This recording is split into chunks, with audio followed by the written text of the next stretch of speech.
Back now in this special edition of Try It Today with our esteemed governor of the state of North Carolina, Pat McCrory.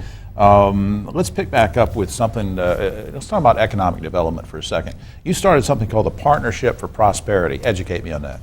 Well, what we realized, Sharon Decker, my Commerce Secretary, after about 4 weeks in office, she came to me and said, Governor, we do not have an effective recruitment process for new jobs and keeping existing and growing existing jobs in North Carolina.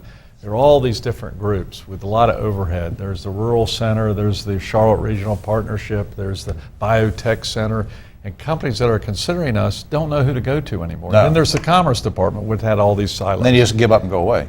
Or they go away to Virginia, Tennessee, or South Carolina, who had a one-stop shopping. So Sharon came to me, who's just a dynamic individual, and she said, "We got to change. We got to move now. We got to move now." So what we're doing is we're putting everyone under the same umbrella. We're getting rid of some of the overhead, which irritated a lot of people. I had some people very upset with me, and still upset with me. But I said, we don't need that $300,000 a year job. We don't need that overhead. We need more coordination. Right. And plus we're privatizing the marketing part of it, which will make for quicker response and get out of the bureaucracy of the government. And so we're privatizing the unregulated part, the marketing, and we'll keep the unemployment insurance and all that stuff in government hands. So, hey, we're competing. The competition is so tough right now. We got to have our act together. Yeah, now you and I have talked many times before on this program and other times too on the phone about industry incentives, which I hate.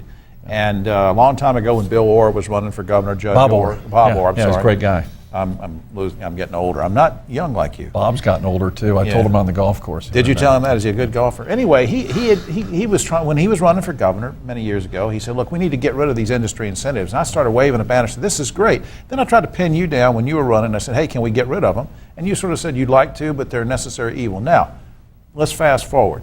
Gildan is coming to Mocksville, right? Right. That sounds like a good success story. Yeah, we are given incentives. We're being much more, I have a bias on incentives mainly toward manufacturing. And because I think if our economy is going to survive in North Carolina, it's going to be those companies that build things and make things and produce things, not necessarily the service industry. And yes, we still give incentives, and yet we also just reduce the income tax and corporate tax, which I don't think we'll have to give as many incentives as we used to in the past. Manufacturing is coming back to North Carolina. I never gave up on it. Even when I ran in 08, I used to talk about manufacturing. Well, I will attest to that. You did. And look, there were people, I remember John McCain and others said, well, once these plants have closed, you can't bring them back. They're coming back. They're coming back. And what the market is demanding, because what happened is the companies that went to China or to Mexico are finding out that now their employment labor isn't as high because the new equipment is reducing the need for labor. Now they need quality labor. Right.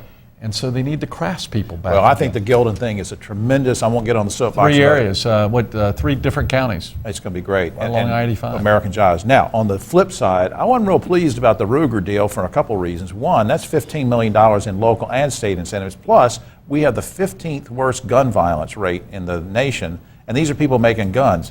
Couldn't we have found somebody else? No, Ruger's a great company. I disagree with it. First, it's craftsmen, it's manufacturing, they're building a product, and there's a demand. They make great hunting rifles, they make good pistols, which people want. If we don't have it, it's going to be right across the border in Tennessee or Virginia. Creates jobs. You're not going to stop it from being made. And it's a great company. And I met with their CEO. They are good folks. They are great folks. A nuclear engineer runs that company. I didn't know Fantastic guy. Yeah, but if you're so much for jobs, I got one more thing, then we'll take a quick break. This thing, if you're for jobs, didn't you say that you were against the Catawba Tribe Casino? It looks like that would have brought in some good money. It was service jobs that I don't think is beneficial. And plus, the Catawba Indian Tribe, which I went to Catawba College, Catawba Indians. Right. But they were finding a little loophole in the laws where they're jumping over the border, finding a piece of property and open a casino in North Carolina, which South Carolina didn't want.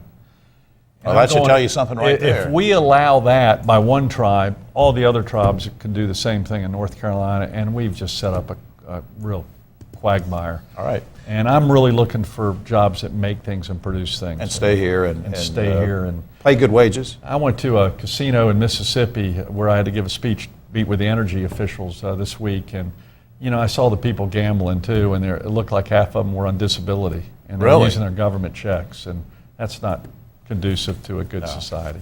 My wife and I gamble once in a while, and I lose it all, and she wins it back. But we always have like a $200 limit. She won't let me have any more than that. Now, these people are just putting in their credit card, and it was That's obvious sad to in a me way. there were It's people sad. that couldn't afford what they were doing. That's sad. It's not really contributing to the economy either, because that's taking money from the grocery store where they should be spending their money. Okay, I'm with you on that. All right, you're winning me over on all these things so far, and I'm sick of it. Let's end the show now. No, we're not going to end it. We'll be right back after